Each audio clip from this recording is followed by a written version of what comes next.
Excellencies, heads of state and government, the heads of delegations, distinguished ladies and gentlemen, I want to thank you in person, each one of you, for being here with us on an occasion like this.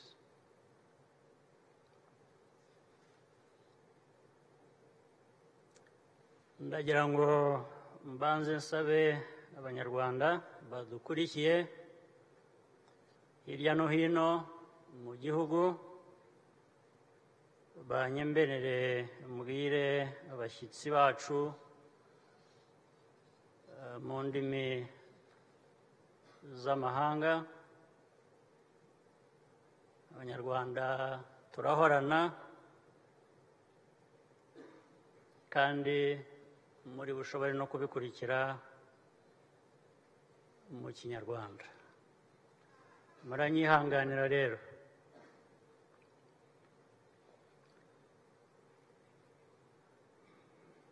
On a day like this, when language fails,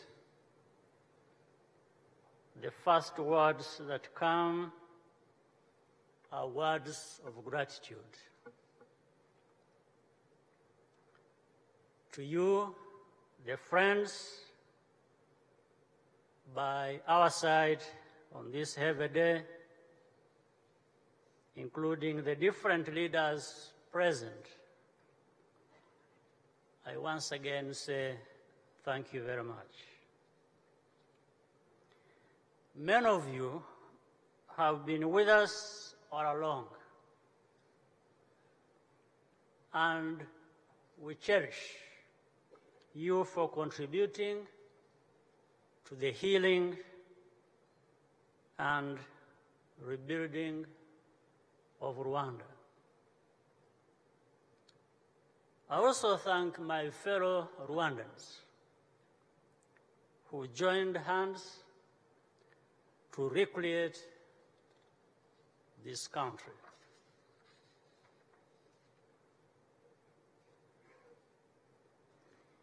In 1994,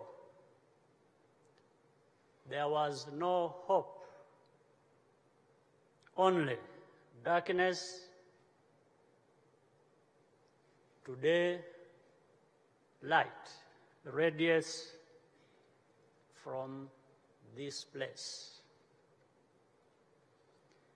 How did it happen? Rwanda became a family once again. The arms of our people, intertwined, constitute the pillars of our nation. We hold each other up. Our bodies and minds bear amputations and scars, but none of us is alone. Together, we have woven the tattered threads of our unity into a new tapestry. Sisters became mothers. Neighbors became uncles. Strangers became friends. Our culture naturally creates new bonds of solidarity, which both console and renew. Rwanda is a family. That is why we still exist, despite all we have gone through. There is no way to fully comprehend the holiness, the loneliness and anger of survivors. And yet, over and over again, we have asked them to make the sacrifices necessary to give our nation new life. Emotions had to be put in a box. Someone once asked me why we keep burdening survivors with the responsibility for our healing. It was a painful question, but I realized the answer was obvious.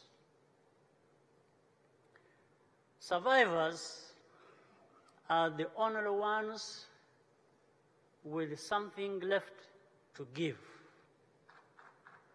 their forgiveness. And that is their forgiveness. Our people have carried an immense weight with little or no complaint. This has made us better and more united than ever before. At a memorial event some years ago, a young girl, brought us to tears with a poem. She said, "There is a saying in Kinyarwanda that God spends the day elsewhere but returns to sleep in Rwanda." And then she asked in a chorus, where was God on those dark nights of genocide? Looking at Rwanda today, it is clear that God has come back home to stay, as we heard earlier.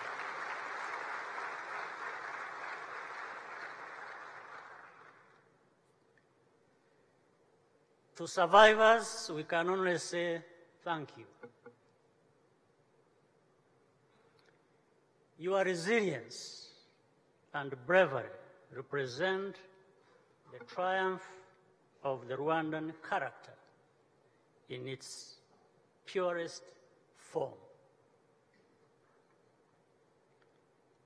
Joining us today are families from other countries whose husbands, fathers, sisters, and aunts were claimed by the same deadly ideology.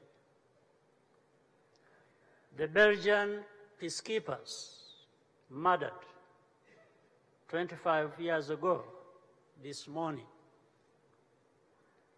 Captain Mbaye Diagne from Senegal, who saved so many lives. Tonia Locatelli, killed in 1992 for telling the truth of what was to come, among others.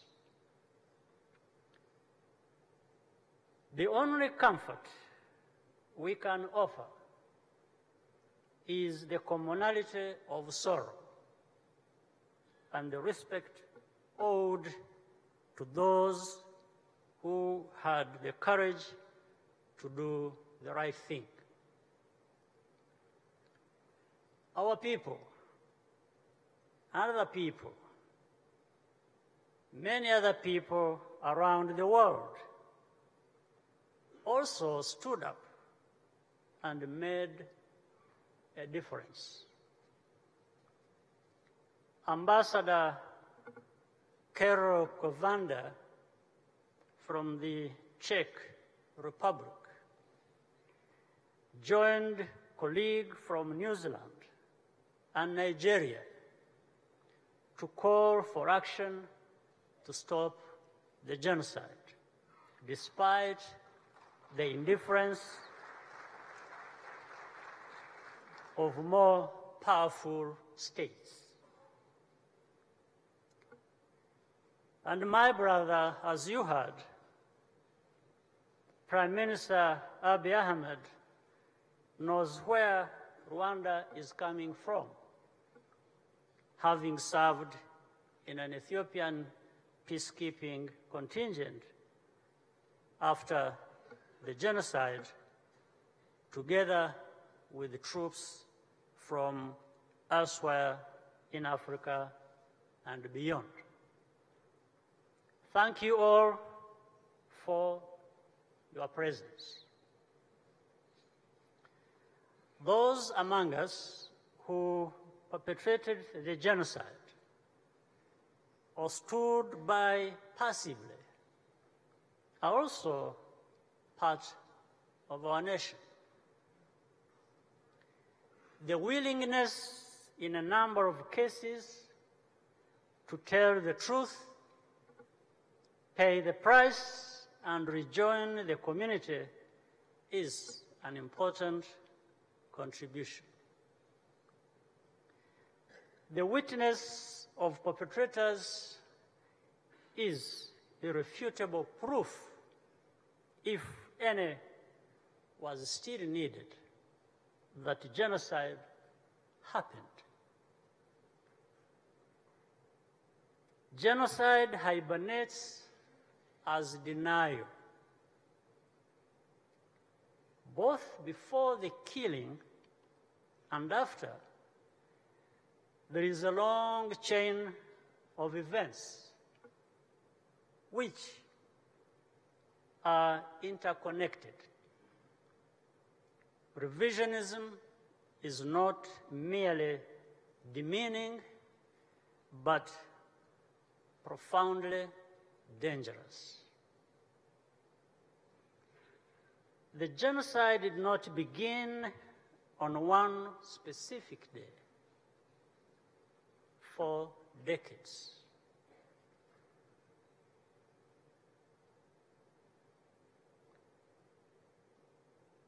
It was a history. Why were the refugees? Why were refugees Rwanda's biggest export for decades?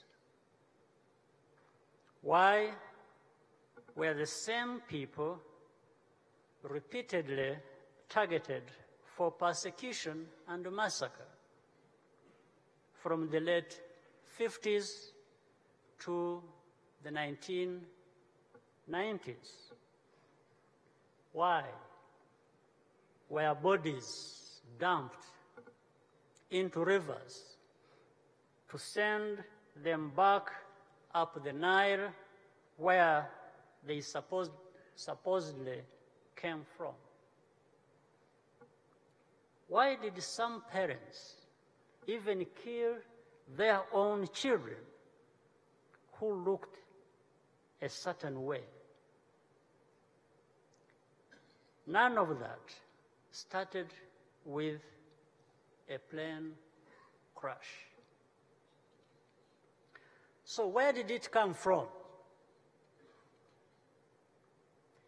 Through it all, we had guardians of virtue.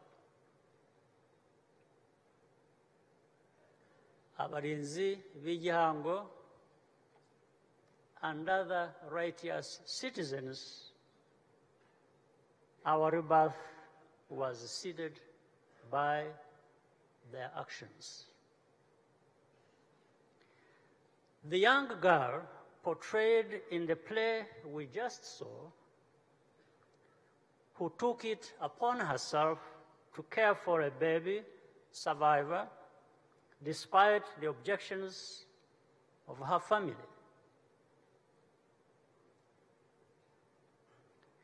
That is a true story. And today, both men, both women, as we heard from the play, are home and fine. The Nyanje students who refused to be separated into Hutu on one side, Tutsi on the other,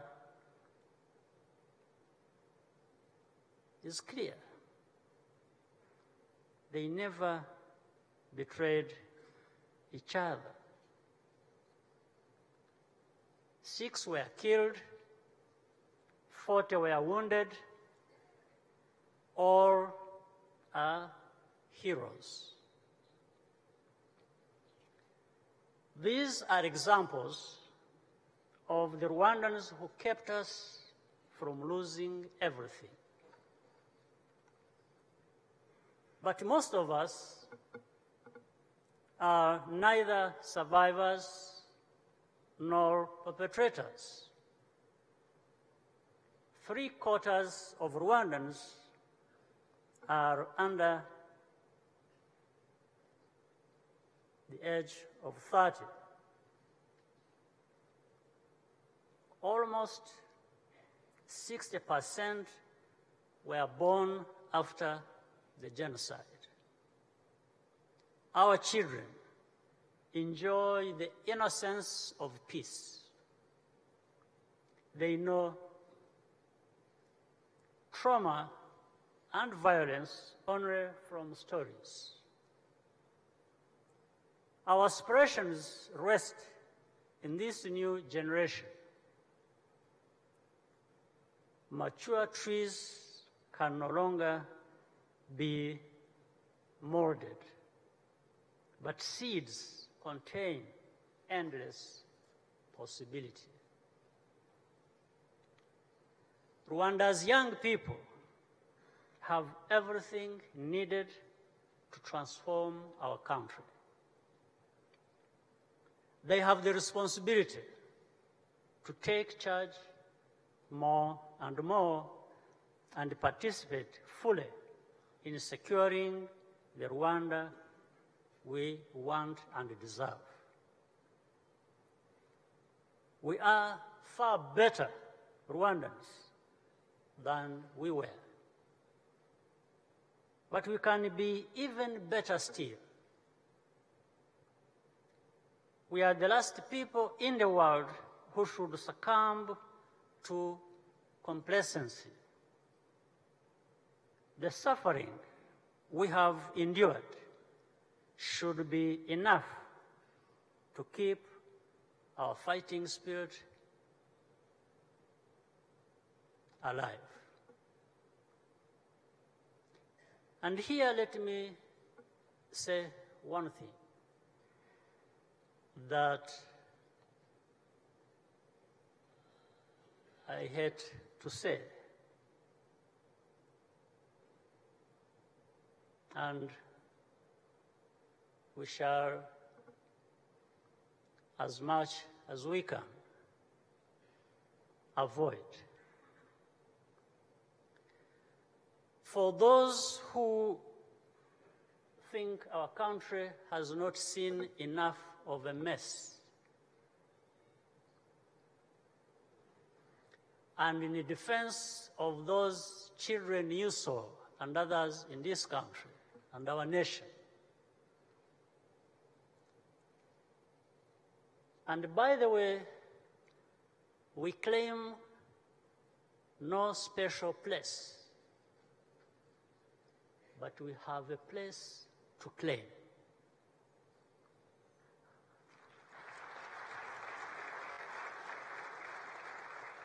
And I'm saying, those who think we have not seen enough of a mess,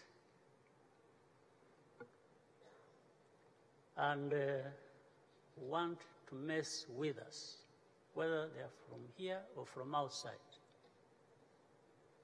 I want to say, we will mess up with them big time, big time.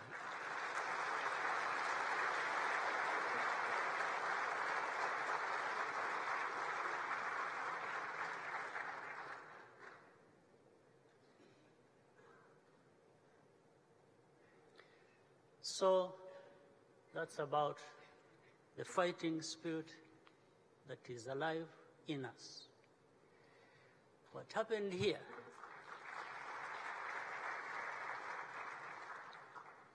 will never happen again. Our country cannot afford to live by twists of fate. We must be deliberate and decisive, guided by humility and the content of our hearts. Rwanda has to stay one step ahead. Otherwise, we are insignificant. The facts are stubborn, but so are we.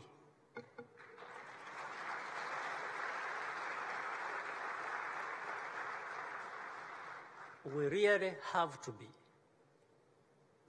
Our nation has turned a corner. Fear and anger have been replaced by the energy and the purpose that drives us forward, young and old. Rwanda is a very good friend to its friends. We seek peace. We turn the page.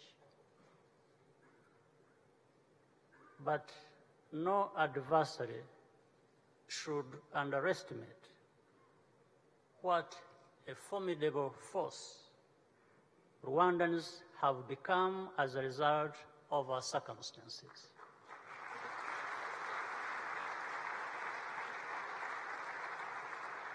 Nothing has the power to turn Rwandans against each other ever again.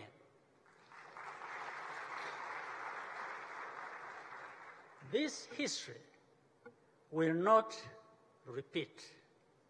That is our firm commitment. Nothing is required from those who wronged us except an open mind. Every day, we learn to forgive, but we do not want to forget. After all, before asking others to repent, we first have to forgive ourselves. As for the dishonorable who remain impervious to regret, it is not our problem. It does not stop Rwanda from making progress, even for one moment. It becomes their problem. The decimation of Rwanda was more absolute than any known weapon of mass destruction. Not only bodies were destroyed, but the very idea of Rwanda itself. That shows the ferocious power of human sentiments and designs. Our prayer is for no other people to ever endure the same tribulations, especially our brothers and sisters in Africa.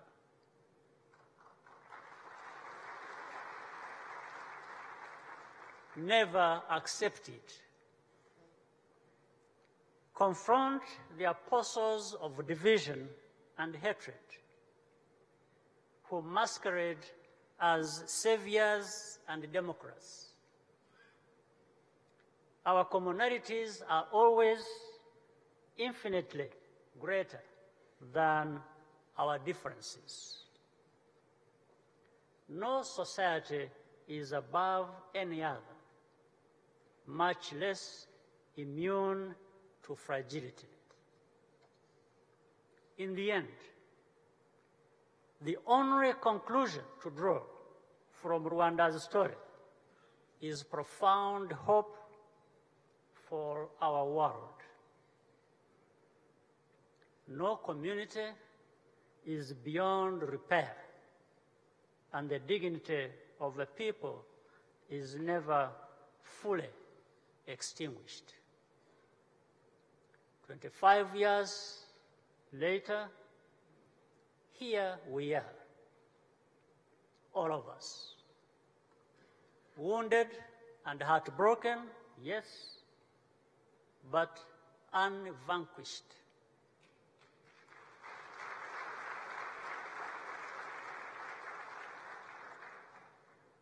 Rwandans have granted ourselves a new beginning. We exist in a state of permanent commemoration every day in all that we do, in order to remain faithful to that choice. I thank you and wish you strength and peace, all of you.